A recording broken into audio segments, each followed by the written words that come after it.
tous et bienvenue sur ilovetablet.com. Aujourd'hui, nouveau test. Alors là, on va tester un dock iPad avec clavier. Donc c'est un dock qui est compatible avec l'iPad 1 et 2, on a fait le test. Nous, on va vous montrer là vraiment avec un iPad 2 ce que ça rend. Donc voilà pour le packaging, en fait ça ressemble à ça. Donc iPad Keyboard Dock, donc c'est une station d'accueil avec clavier pour l'iPad. Le packaging fidèle à Apple, hyper minimaliste mais soigné et en carton renforcé, donc c'est du solide, c'est joli, c'est Apple, on aime bien. Voilà, petite présentation. Si j'ouvre le contenu de la boîte, on retrouve à l'intérieur donc ici un mini guide d'utilisation. C'est juste en fait ça vous présente le dock clavier. Ici on a la garantie constructeur, donc 1 an comme pour tous les produits Apple, sauf si vous prenez une extension. Et là vous avez le fameux dock clavier.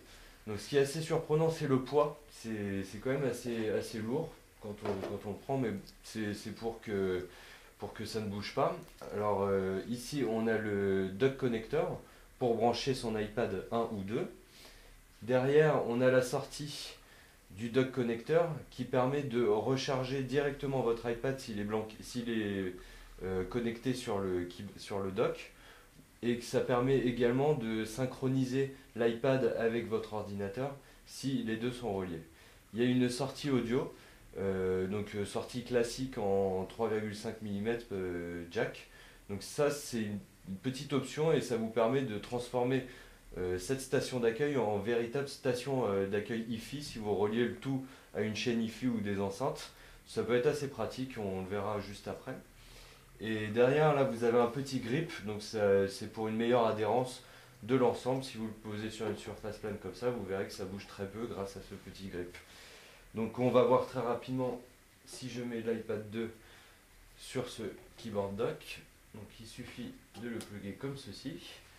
Et donc il y a quelques fonctions qu'on va regarder rapidement, mais sinon ça reste un clavier, hein, c'est assez basique. Donc là, le bouton pour déloquer, allumer, éteindre l'iPad. Alors si j'appuie dessus, ça l'allume, ça l'éteint. Voilà. Donc là, si je veux faire une recherche, par exemple, je vais ici, je peux supprimer ma précédente recherche et taper directement. Donc là, si je veux afficher le clavier, il s'affiche ici. Et je vais rentrer par exemple I Love Tablet dans le moteur de recherche, Enter, et là on arrive directement dans les résultats. Le seul inconvénient en fait de ce clavier, c'est qu'on ne peut pas vraiment naviguer à l'intérieur comme sur les claviers Galaxy Tab qui viennent de sortir. Vous voyez là, si j'utilise les flèches, rien ne se passe. Vous êtes toujours obligé d'utiliser le tactile.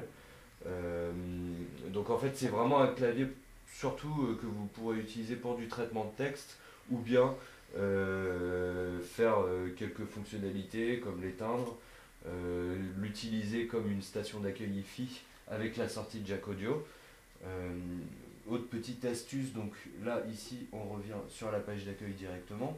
Là on accède au moteur de recherche qui est dans iOS. Ici on gère la luminosité, plus ou moins clair, plus ou moins sombre. Donc voilà, c'est à peu près tout. Après c'est vraiment un clavier basique, hein. Si on ouvre un traitement de texte et qu'on veut rédiger un email ou peu importe, ça fait vraiment bien l'affaire. Le clavier est bien fini, le toucher est agréable, c'est comme les claviers sur Mac. Donc c'est un bon produit. Vous le trouverez sur le store Apple au prix de 69 €. Pour ce prix-là, ça vaut le coup parce que si vous avez besoin de poser un iPad dans votre salon et de s'en servir soit comme un cadre photo numérique, soit une station d'accueil Hi-Fi, c'est un produit qui est vraiment sympa et esthétiquement il est bien réussi. Donc voilà, c'était le test du clavier dock.